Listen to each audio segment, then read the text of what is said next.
আজ বুধবার 27 ফাল্গুন 2025 সালের 12ই মার্চ। কর্কট রাশি, কর্কট লগ্ন, ক্যান্সার সাইনের জাতক জাতিকাদের একটু সাবধানতা অবলম্বন করেই অতিবাহিত করতে হবে।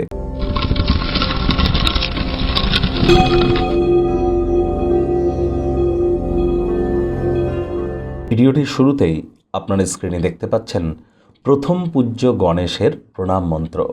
ওম গাং গণপতায়ে সর্ববিঘ্ন হারায় সর্বায় সর্বঙ্গুরবে লম্বদারায় রিং গাং গণেশায় নমঃ। এটি আজ আপনারা 108 বার জপ করুন। বাড়িতে একটি গণেশ মূর্তি আপনারা রাখতে পারেন, তবে গৃহে একটির বেশি গণেশ মূর্তি কিন্তু রাখতে নেই।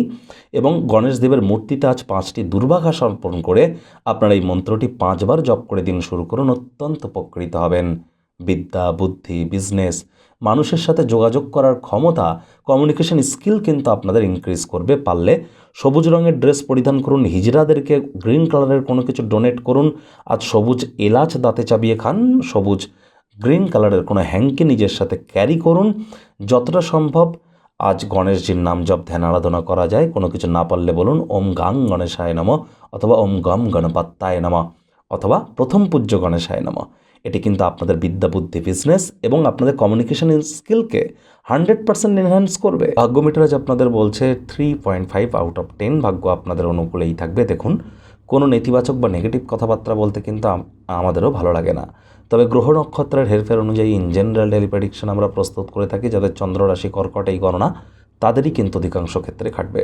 আর মাত্র কয়েকদিন পরেই কিন্তু শনির ঢাইয়া থেকে আপনারা মুক্তি পাবেন।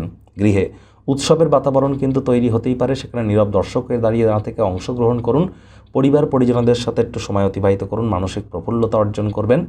আজ অবসরকালীন সময়ে জীবনের অযথা জটিলতা থেকে দূরে সরে গিয়ে মন্দির, মসজিদ, গুরুদ্বারা ভ্রমণ করুন। আধ্যাত্মিক কর্তাকর্ত্রীদের সংস্পর্শে যান, এটি আপনাদেরকে মানসিক প্রফুল্লতা বৃদ্ধি করতে সাহায্য করবে।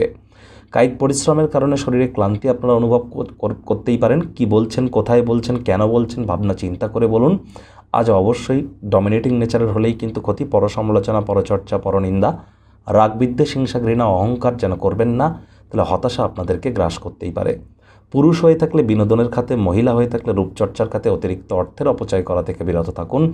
ব্যয়বহুল একটি দিন, খরচ বাড়বে। নতুন উদ্যোগ পরিকল্পনার পাশাপাশি নতুন নির্মাণ কার্যকে আজ পিছিয়ে দিন। চাকরিজীবীদের অফিসে কম কথা বলে কাজ বেশি করতে হবে, মনের থেকে মস্তিষ্ককে বেশি দাম দিতে হবে। কোনো প্রকার অফিস পলিটিক্স বা গসিপিংয়ের অংশ যেন হবেন না, বসের কিন্তু নজরে পড়ে যেতে পারেন।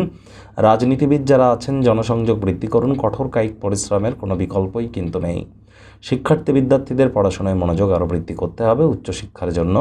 যারা বিদেশ যাত্রার কথা ভাবছিলেন, ভাগ্যদেবীও আপনাদের পক্ষে নেই। সন্তান সন্ততি থেকে থাকলে তাদের দিকে কঠোর সজাগ দৃষ্টি বজায় রাখুন। হাউস ওয়াইফ যারা আছেন, দিনের শুরুটা তাড়াতাড়ি করুন। প্রেমিক প্রেমিকা, স্বামী স্ত্রী উভয়ের ক্ষেত্রেই বলবো রূঢ় বাক্যের প্রয়োগ, অশ্লীল ব্যবহার যেন করবেন না। পরিবার পরিজন, আবারও বলছি, তাদের সাথে কোয়ালিটি টাইম পাস করুন।